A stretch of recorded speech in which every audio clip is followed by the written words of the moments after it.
ಬೀಗದ ಕೈ ನಮ್ಮ ಕಡೆ ಇಲ್ಲ ಅಂತ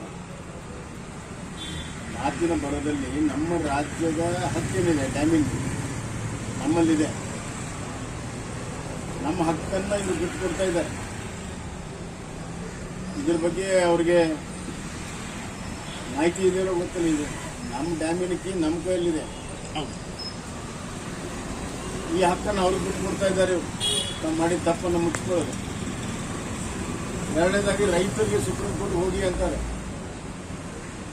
ಎಲ್ಲಾದರೂ ಉಂಟಾ? ಮತ್ತು ರೈತರಿಗೆ ಸುಪ್ರೀಂ ಕೋರ್ಟ್ ಹೋಗಿದ್ರೆ ಇವ್ರನ್ನೇ ಆಯ್ಕೆ ಮಾಡಬೇಕು, ಇವ್ರನ್ಯಾಕೆ ಸರ್ಕಾರ ಮಾಡಬೇಕು?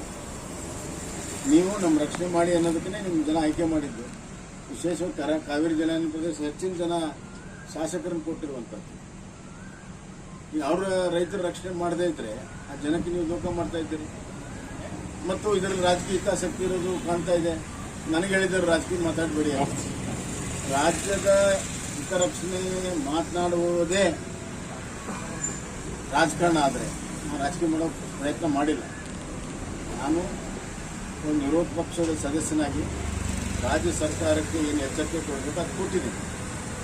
ಆದರೆ ಅದೇ ರಾಜಕಾರಣ ಅಂತಂದರೆ, ರಾಜ್ಯ ಹಿತಾಸಕ್ತಿ ಕಾಪಾಡೋ ರಾಜಕಾರಣ ಅಂತಂದರೆ ಖಂಡಿತವಾಗೂ ರಾಜ್ಯ ಹಿತರಕ್ಷಣೆ ನಾವು ಮಾಡ್ತೀವಿ. ಆದರೆ ಇವರು ನಿಜವಾದ ರಾಜಕಾರಣ ಮಾಡ್ತಾ ಇದ್ದಾರೆ. INDIA ಅಂತೇನೋ ಹೊಸದು ಮಾಡ್ಕೊಂಡ್ರು ಬೆಂಗಳೂರಲ್ಲಿ. ಅವ್ರ ಪಾರ್ಟ್ನರು DMK ತಮಿಳ್ನಾಡಿನಲ್ಲಿ.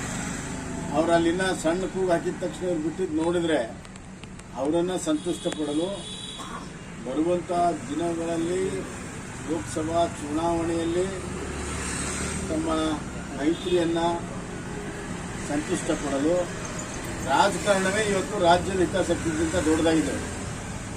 ಈ ಕೆಲಸವನ್ನು ಅವ್ರು ಮಾಡಿದ್ದಾರೆ. ಆದ್ದರಿಂದ ರೈತರು ಪ್ರತಿಭಟನೆ ಮಾಡ್ತಾ ಇದ್ದಾರೆ. ರೈತರ ಜೊತೆಗೆ ನಾವೆಲ್ಲ ಇದ್ದೀವಿ.